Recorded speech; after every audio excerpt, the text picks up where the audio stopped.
Good evening, everyone. I think we are going to do our little program. It's going to be a short program. So please take a seat. I feel kind of lonely up here. I'm all by myself. Maybe some people might even come up and sit on the couch and like they're part of what's going on at this section of the room. I am R.C. Davis Indiano. I'm the Executive Director of the World Literature Today organization. And this is the concluding event of our Puterbaugh Lit Fest. And it's just been a fabulous couple of days. This is all in honor of Guadalupe Nettel, of course. And you'll get to see her one last time in just a moment. We've heard presentations about U.S.-Mexican cultural and political relations and the directions of contemporary Mexican fiction and so many other things. It's really been an exciting time. I want to remember, before I say anything else, Green Feather Books Company is here. Heather is back there. In fact, I'm waving at her. So please don't forget about the books that are on sale, and you can get Guadalupe to maybe sign some of those books. Behind her display, there's a photo booth. We've never had this before, but it's kind of a cool thing. So if you want to use that, you can go back there and get some, take some great pictures. This Guadalupe has just been so generous with her time and making a soulful connection with the class and so many students, and we really appreciate so much what she's done. The goal of the Puterbaugh Lit Fest is to honor incredible writers from around the world who may not be so well known in the U.S. And so, you know, the goal is to introduce them to American readers. And that experience has been just one of the best for us. I mean, we will never forget it. In fact, I want to bring her up one last time so that we can thank her. Guadalupe, can you just join me for a moment? So what I've got here, I can't do much of an audiovisual display, but it is, trust me, it's a certificate that thanks her for being the Puterbaugh Fellow for this year. And I just want to add your generosity, your thoughtfulness. Of course, your brilliant work is why we brought you here. But this has been an extraordinary, rare event. And the faculty, staff, and students who've had contact with you will never forget it. So here is our certificate. And I want to say thank you very much. Thank you. Do you want to say something?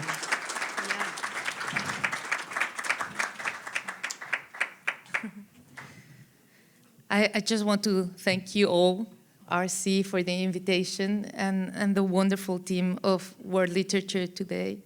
You are doing a wonderful job here. I want to congratulate you for that. And you can see the job you're doing actually on your students, who are all of them brilliant, very, very intelligent, and also awake and curious. And that means you're doing something very incredible here. And thank you also for the warmth and, you know, all the attention and the care that you've been putting on this event. I'm very happy. I'm very tired as well, but it was worth it. That's it.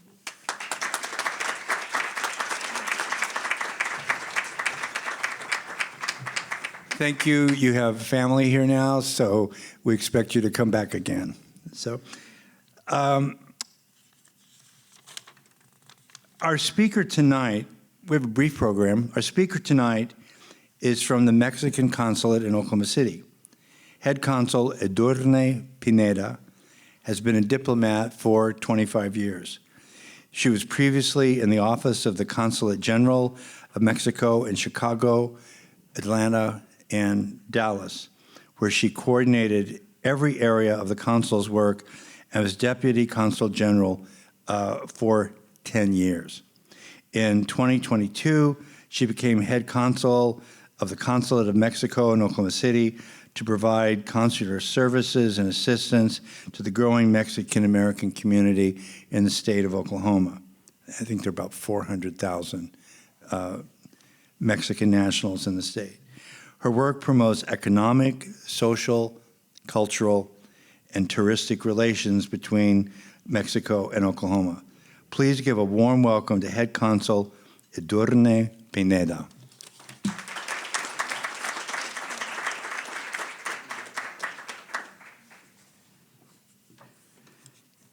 Well, thank you so very much. It is an honor to be able to speak here today with such an accomplished writer. I am very thankful for the invitation to say a few words during the Puterbaugh Lit Festival at the University of Oklahoma. As a fellow Mexican national, it fills me with great joy to see beautiful works come from our people. And Nettel is no exception in this regard, constantly promoting Mexican culture through the elegance of her words. Her writing embodies the complexities, struggles, and beauty of Mexico, offering readers a profound opportunity to experience the richness of our culture through her storytelling. Nettel does not simply promote Mexico or Mexican culture directly. Rather, she captures its spirit, its nuances, and its emotional depth. This is a really powerful point of her work for me. One thing about the stories told by Nettel that stands out to me personally is the influence of cross-cultural emotions. I am sure that some of you here can relate to the feeling of being a part of two cultures, having to navigate thoughts in multiple languages, the misunderstandings that can come from these, and the struggles of feeling as if you might be in between two identities. I often see this struggle due to my position in the consulate, and something that Nettel understands very well and expresses in her writing. Many immigrants coming from Mexico to the United States can run into this issue, trying to keep their Mexican culture while also adapting to the new environment that they currently reside in. Part of our job at the consulate is to help in this time of change, providing people with the support they need when moving to a new nation, whether that be legally, financially, or socially. The Consulate of Mexico here in Oklahoma, located in downtown Oklahoma City, opened about 2 years ago to help support the growing population of Mexicans in the state, which has reached about 400,000 today. Our job goes beyond just providing IDs and passports for Mexican nationals. We provide over 30 different services to all Mexicans, regardless of their immigration status, including documentation assistance, legal advice, preventive health programs, financial and general education, and more. Our consulate works to serve roughly 200 individuals that come through our doors on a daily basis, but we also strive to foster a greater mutual understanding between Mexico and Oklahoma. Another aspect of Nettel's work that I greatly admire is her willingness to confront contemporary social issues in Mexico while also reflecting on its evolving cultural landscape. Patriarchal gender roles have been commonplace in Mexican society, but Nettel challenges these traditions through both the words and actions of her characters. Our country is starting to see this change in a big way. Most recently with Mexico electing Claudia Sheinbaum as the current president, the first female president the country has seen, and a great point of pride for myself and many others. As the country modernizes and becomes more a part of the global stage, it is important for literature, media, and culture to match this change, and Nettel is a great example of this for our country. Nettel's writing often gives a voice to those who have been othered by communities, showing off the voice less recognized, whether it be due to a physical difference, personal choice, or expectation thrust upon them. In this way, what she does and what the consulate works to do are very similar. Provide a voice for people who do not fit into the mold they are put in, whether that be because they moved to another country, are born with a disability, or made a personal life choice that is not the cultural norm. They are all individually important and deserve to be heard and listened to. When preparing to give remarks for this event, I came across an insightful interview Nettel did with Louisiana Channel on YouTube as a part of the Louisiana Literature Festival, where she talks about how people from Mexico see a rabbit in the moon. This comes from an old folk tale, El Conejo en la Luna, which I remember fondly from my childhood. She also talks about how the moon can represent the unconscious side of a human and how the moon is the ultimate reference point for humans. She says, without the moon, we would be lost. I highly recommend going and watching this short interview, as it gave me lots of insight into not only the works of Nettel, which also expands on the beauty of her thoughts and words. The Puterbaugh Lit Festival is a great opportunity for all of us to connect with amazing writers across the globe, promoting international fellowship, connectedness, and understanding into our daily lives. It gives us a chance to see things from another point of view, understand how others can think, and lets us approach our work in a new way. The Literary Festival provides a similar feeling to events run by the consulate and gives people a chance to foster a cross-cultural connection with others.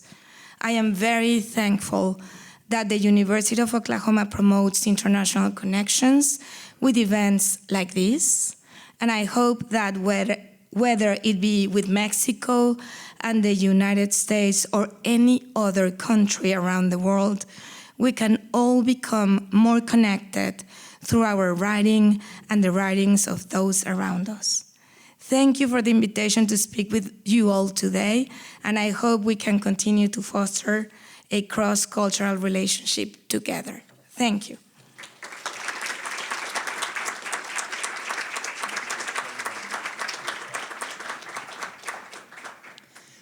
If you are a recent reader of World Lit today, and I'm sure you all are, right? Yeah, I'm sure you are, or a longtime subscriber, you quickly see that one of the major concerns and themes that comes up in world literature today is the issue of translation itself. In an increasingly globalized world, we cover, 60 languages and literatures from around the world. And I can't know all those languages, and nor can anyone else. So there's a lot in our pages over the years about the status of translation, what it is, how it happens, different approaches to translation. And I want to thank Daniel Simon and Michelle Johnson and Rob Volmar as the editors who have kept that issue front and center. It's such a crucial issue, how translation happens, how it happens better, different approaches, and so on. The most recent manifestation of this ongoing central interest in translation is an award, a student translation award. And Daniel Simon is going to take it from there and explain how this inaugural student translation award and who the first winners of this prize will be. Daniel Simon?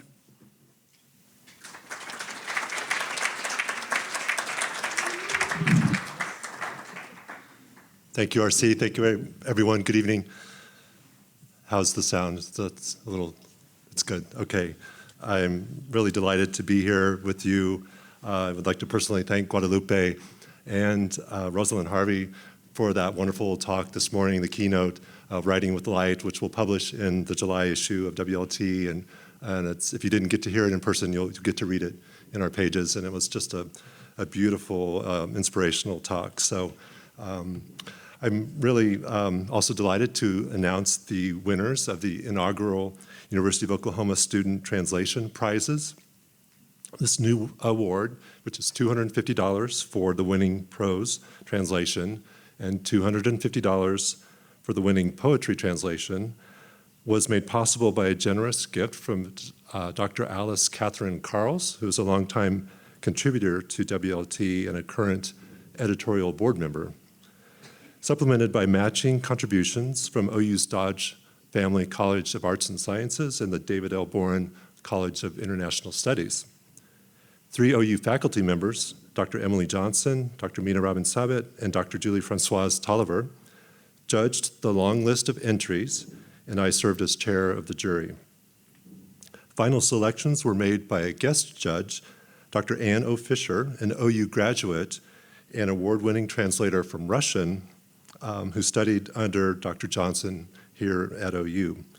Graduate and undergraduate students who have been working on literary translation projects during the 2024-2025 school year were eligible to enter their work. First, I'll announce the runners-up in each category. In prose, we have Daria Shkukina for her translation of a story by Russian writer Mikhail Saltykov-Shchedrin. Congratulations, Daria.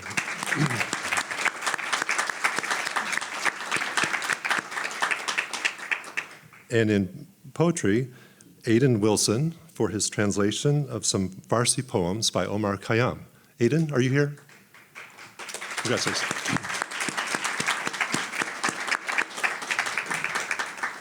Congratulations, Aidan and Daria. Next, I will announce the winner of the Prose Award. Lucy Coleman is a graduate student in chemistry from Boise, Idaho. Her language studies fostered in her an appreciation for Chinese literature as an undergrad, and she received the WLT Student Translation Prize for Poetry in 2024, and that's an international prize that students from anywhere in the world who are working with a translation studies program can enter. She translated an excerpt from Zhufeng Temple, the story of the key and the steel, from Chen Shangsheng's Submarine in the Night. Lucy, please come forward and we can recognize you.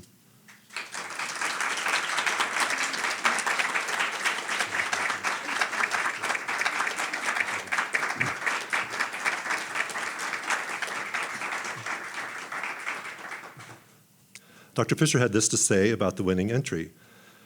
Lucy Coleman's translation is marked by her sensitive ear and beautiful sense of pacing and tone throughout the selection. It isn't always easy to fluidly convey a nested or sequential series of events or observations, but she does a fantastic job. And the word choices all contribute seamlessly to the story's tone of wistful, sometimes aching, occasionally affectionate detachment. This is magnificent work. And next we have the winner of the Poetry Award, Lala Mamadova.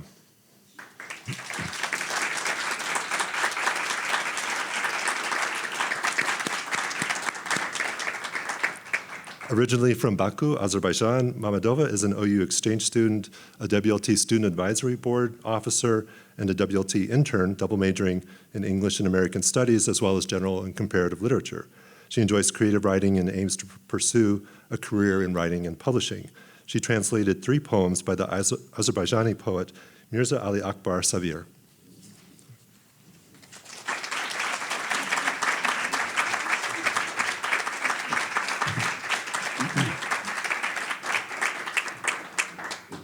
About Lala's translation of Sabir's satirical poetry, Dr. Fisher wrote, "I laud Mamadova's bold choice to center attention on the rhyme scheme, which had me reading it like I read Ogden Nash, with anticipation, waiting to see what new rhyme image comes up next.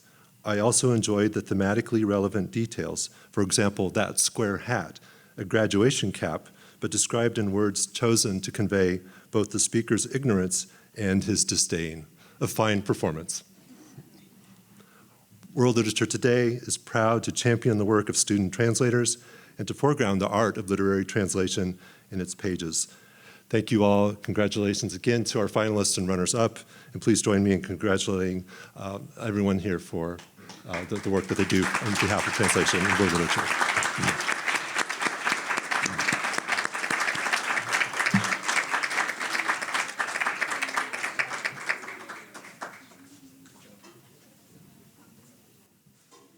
Oh my God, the mic is way too high. I don't understand that. So it is so, I feel sad seeing the Puterbaugh conference end because it's been such a wonderful, rich couple of days. But thank you again, Guadalupe. We loved having you here. We'll always remember you. We're your family now, so you have to come back, and we'll invite you back soon. You'll see us again next in the fall, in October, when we build a Neustadt Lit Fest around the Indigenous writer Shuri Demeline. So that's going to be a wonderful occasion too, with stomp dances and a whole lot of exciting things going on. So this is the end of our light program, but there's a lot of wonderful food over there. Please partake. There are a lot of wonderful books to buy, and Guadalupe will be here for a while, and also Rosalind, if you would like your books to be signed, and don't forget the photo booth. Thank you so much for being here. Good night.